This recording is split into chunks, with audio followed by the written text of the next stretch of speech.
topic we're looking at is angles and their basic principles.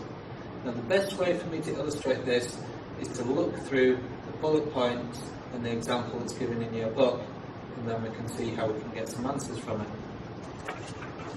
So we should be on page 18, basic angle principles, and we have listed a few rules, so let's have a look at them.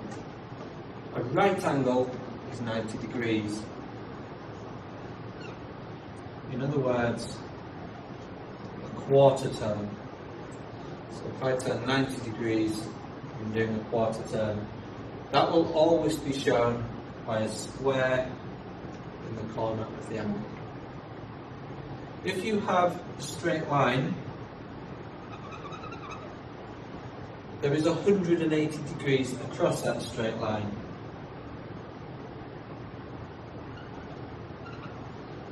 If you like, it's made up of two right angles, 180. So if I'm facing this way, and I turn to face the other way, I have turned 180 degrees. A full circle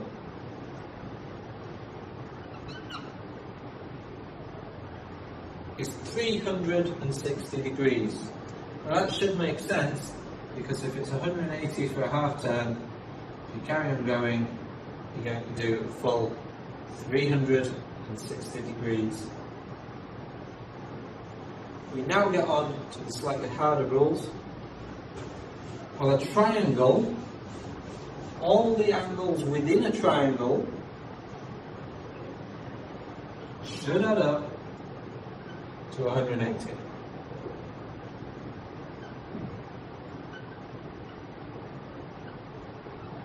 It does not matter what the triangle looks like. You can have a right angle triangle, 90, something, still all add up to 180. You can have a very flat triangle, and still all add up to 180.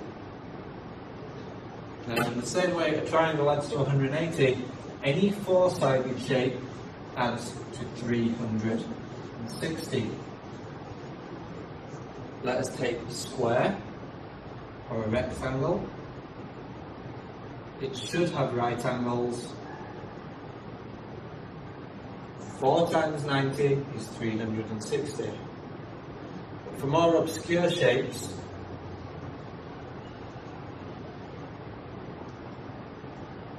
would still all add up to 360 degrees. Any four-sided shape is what we call quadrilateral.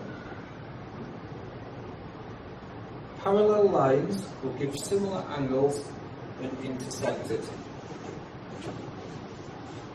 Well, parallel means that lines travel in exactly the same direction. And we usually show that by the way of 2 arrows. Now if I intersect them, I now have 8 angles. 1, 2, 3, 4, 5, 6, 7, 8.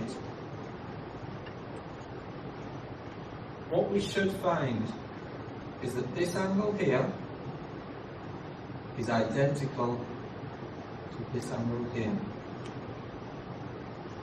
because this line has gone through them at exactly the same angle. And also,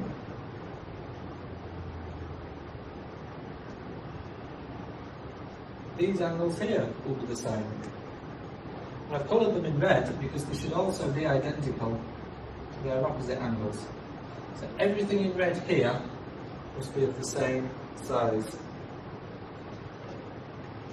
Now the larger angles, which I'm going to show in black, they're the same.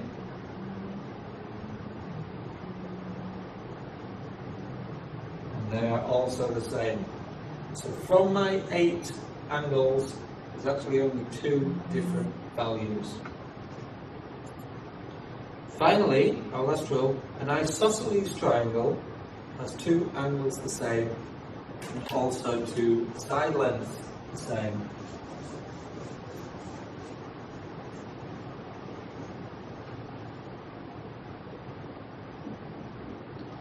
I would know that this triangle is isosceles because of these lines. That usually means that they are the same length. Because of that, two angles at the bottom of them would be the same. If this side was the same length, it would become an equilateral triangle and they'd all be the same. For just an isosceles, these two sides are the same, these two angles are the same. So we'll go on to have a look at how we calculate the angles that are given in the example on page 18.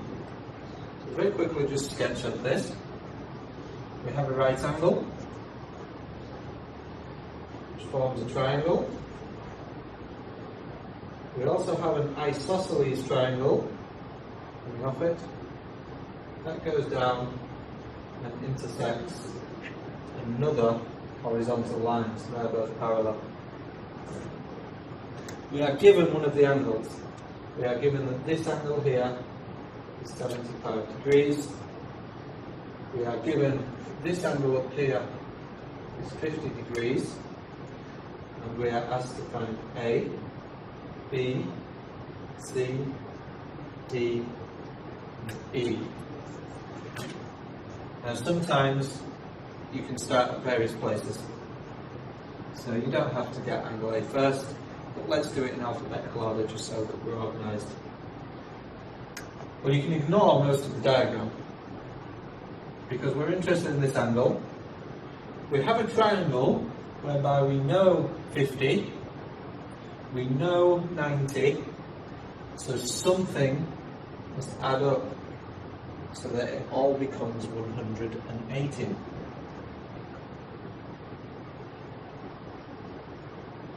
Well, 50 and 90 is 140, so to make it up to 180, A must equal 40 degrees, and I'm now going to label that on to make the rest of the puzzle much easier.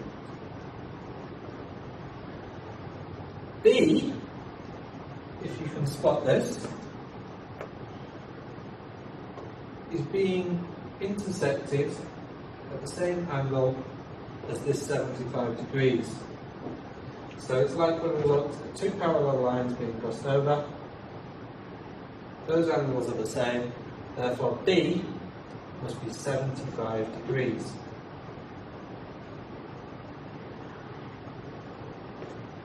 We have an isosceles. So the angles must be the same in an isosceles. So C must also be 75 degrees. D, this is like going back to before, where the angles need to add up to 180. So currently we've got two 75s, it's 150. We need 180, D must be 30. And finally, we're after E. Well, we have a straight line being split into three. We've got 40, 75, and a missing one. Well, remember the angle across a straight line must be 180. So again, 40 at 75. It's going to be 115. We're looking for what makes it up to 180. Therefore, E must be 65. Problem solved.